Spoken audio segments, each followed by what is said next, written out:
¿Alguna vez te has preguntado cómo era la iglesia en los primeros siglos? ¿Cuáles fueron los retos que enfrentaron los primeros cristianos? ¿Y cuáles eran las formas de los sacramentos en la iglesia primitiva? Si estás aquí, es porque eres un católico comprometido con su fe que se interesa en conocer más de cerca a su iglesia. Yo soy el seminarista Juan José, mi compañero Silviano, y te invitamos a que veas este video que versa sobre la vida de la iglesia en el siglo II. Aquí respondemos estas interrogantes de manera sencilla, con información que te ha de servir para aclarar y acrecentar tu fe.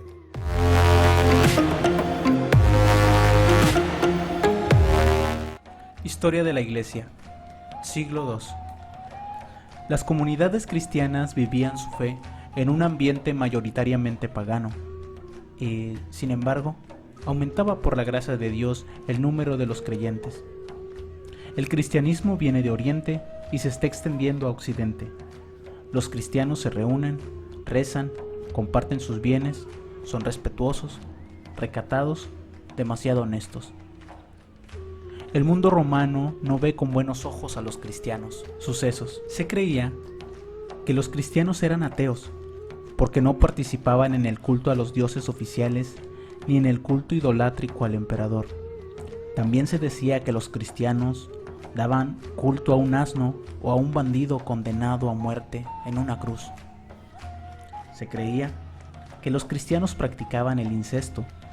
Los paganos pensaban que si los cristianos se reunían en banquetes nocturnos, era para entregarse a orgías y a las peores torpezas entre hermanos y hermanas.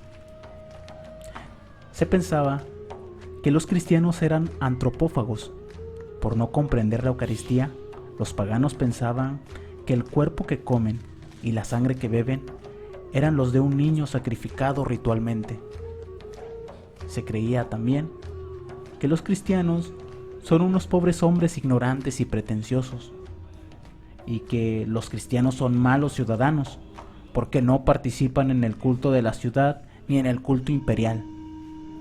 También se creía que la doctrina cristiana se opone a la razón. En el siglo II continuaron las persecuciones contra los cristianos.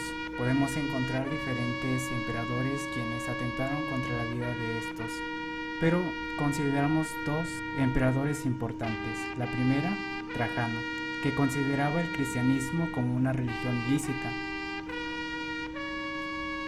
Víctima de esta persecución fue Ignacio de Antioquía, despedazado por las fieras en el anfiteatro hoy llamado Coliseo.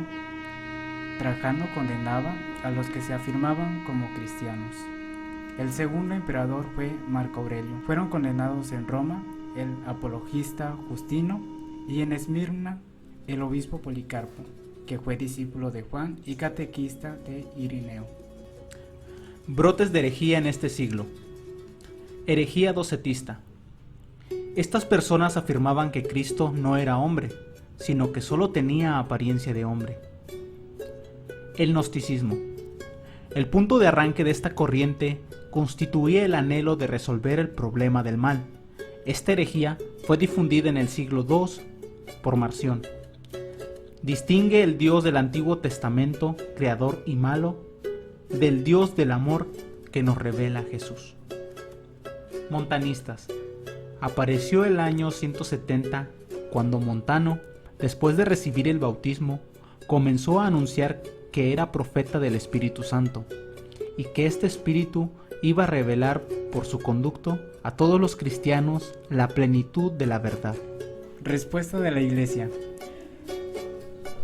La Iglesia seguía muy de cerca el latido del mundo y tuvo que hacer frente a todos los desafíos, siempre con el auxilio del Espíritu Santo que le daba fuerza y luz.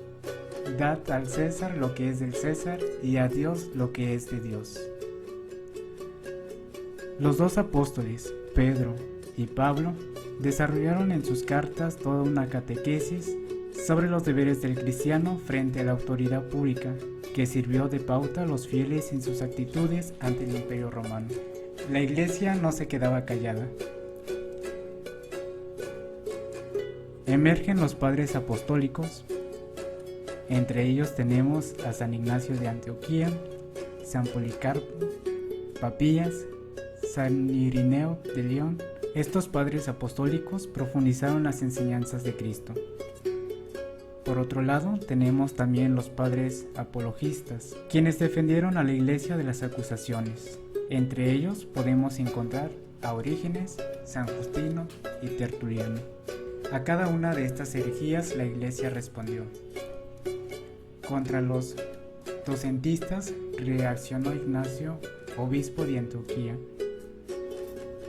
que defendió con benevolencia el realismo de la Encarnación.